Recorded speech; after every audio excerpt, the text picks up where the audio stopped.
गुरुङ जातिको संस्कार मध्ये यो छ्योर व्रतबन्ध अर्थात् फुटफुटे एक महत्त्वपूर्ण आस्यौं अथवा माउली मान्ने प्रचलन हो। विशेष गरेर गण्डकी क्षेत्र लन्जुङ गोर्खा तनहुँमा गरिने यो फुटफुटे 5-7 वर्षको उमेरमा सन्तानको जेठो छोरो जसको माउलीहरू आएर कपाल खौरने र सधैँ कृष्ण जस्तै चतुर भान्जा होस् भन्दै सोरठी कृष्ण चरित्र रामायण नाच नाचेर आशिक दिइने गरिन्छ। एकातर्फ राइनसको अग्लो डाँडो, अर्कोतर्फ ओखारी मन्जङ चल्लाबोटको बिच भागमा रहेको यो डाँडो भारते हो। यसै भारतेको एक गुरुङ बस्ती ढिन गाउँ, त्यही ढिन गाउँको सांस्कृतिक झलक हो यो फुटफुटे। भोलि छ्योर अर्थात् फुटफुटे हुनु अघिल्लो दिन सबै गाउँले युवा युवती मिली पाहुना स्वागतको लागि र डेरा सजी सजाउ गर्नको लागि फुलमाला तयार पार्छन् र कोही रोटी बनाउनको लागि चामल पिठो बनाउन ढिकी जाँतो चलाउने पनि गर्दछ।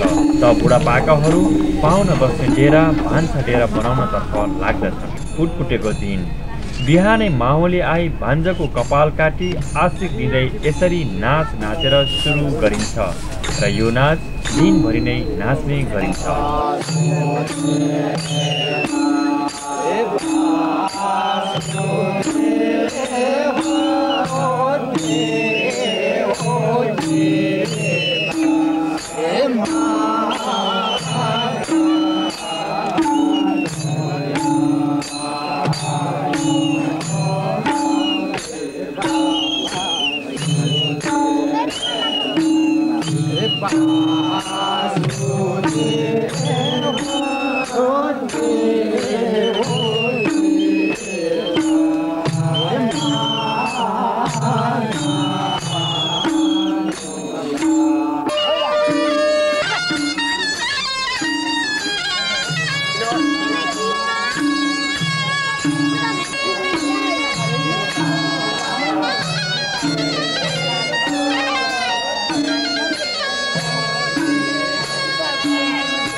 यहाँ प्राय गाउँका सम्पूर्ण इष्ट मित्रहरू आई पुटपुटे गरिएको बालकलाई टीका लगाई दान दक्षिणा गरिन्छ भने पाहुनाहरूलाई परम्परागत सम्मानका साथ सालको पातबाट बनेको टपरीमा रोटी, अचार, भुटान, रक्सी, चिया, जाँडबाट सगुन खुलाइन्छ र अन्तमा सम्पूर्णलाई एकै थलोमा राखी खाना खुलाइन्छ। यसरी जमघट हुनाले एक अर्काको सुख दुःख साटसाट गरिने एक राम्रो माध्यम पनि बन्दछ।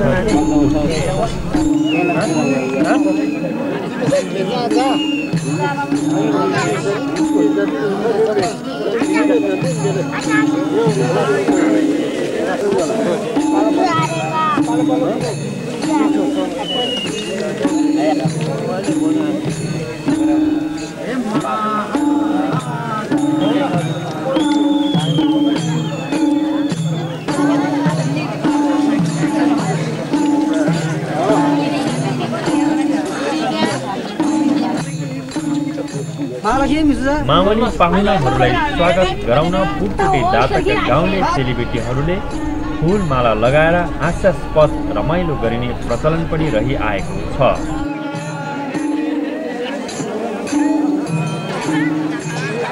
यसरी विश्राम लिँदै खाजाभुजा खाँदै गाउँले भाडाको झ्याउरे सुरका नाच नाच्दै दिनलाई सजिलै बिताउने गरिन्छ।